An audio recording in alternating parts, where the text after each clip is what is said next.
If you're shopping for a new car, then you already know this. Prices are at record levels. The average cost of a new car has now topped $40,000. Yikes. Oh, and by the way, used cars are up nearly 30% in the past year. The main reason, a shortage of computer chips. Carter Evans is at a Los Angeles car dealership. Carter, good morning to you. Cars are basically rolling computers these days, so I guess I understand why these little parts are causing such big problems, but walk me through it.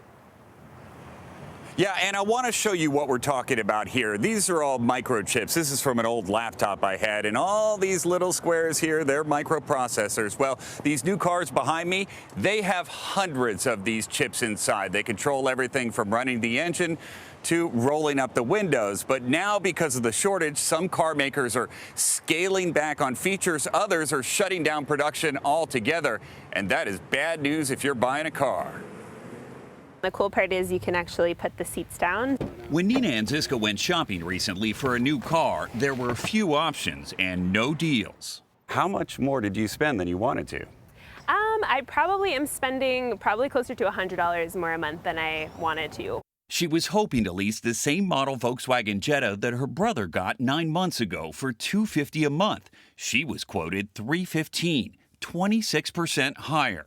For the same car? For the same exact car. It's absolutely nuts right now if you want to buy a new car. Auto industry analyst Ed Kim says the computer chip shortage is to blame. So you're not getting any big discounts on cars? Oh, God, no. I would say you're pretty lucky if you're just paying MSRP, and there are a good chunk of people who are paying well over sticker.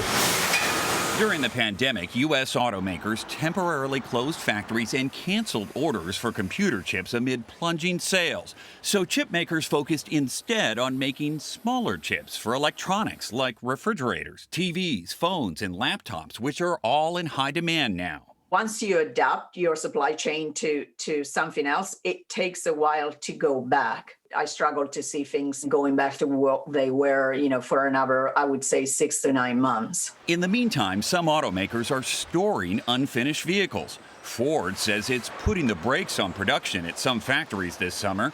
The company anticipates producing more than 1 million fewer vehicles this year, costing Ford $2.5 billion.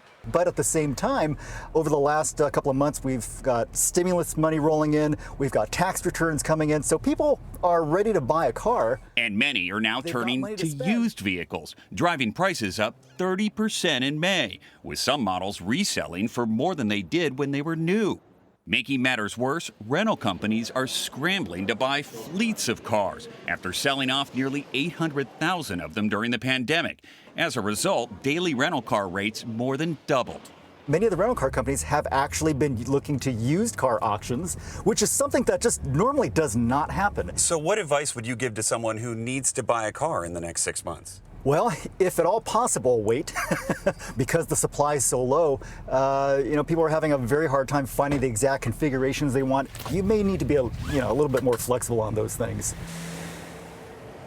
Well, one way to delay a new car purchase if you're leasing a car is to try and extend that lease. And experts say if you want to try and get some sort of a deal, then you should probably consider a sedan because they're a lot less popular right now. Finally, if you have a used car to sell, now is an excellent time to do it, as long as you don't have to buy one to replace it.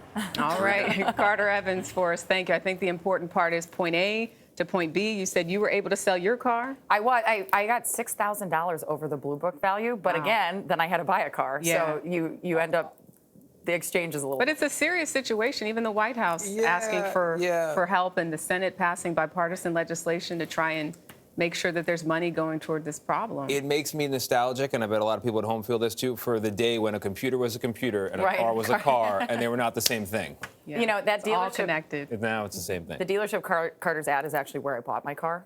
They had 6,000 parts normally in inventory. They told me when I bought my car about 8 weeks ago, they were down to 500 parts. Ooh. That's where the shortage is happening. So even if you have to fix your car, you're going to have problems. Carter says, come on down. There's deals to be had. Might have another future there, right?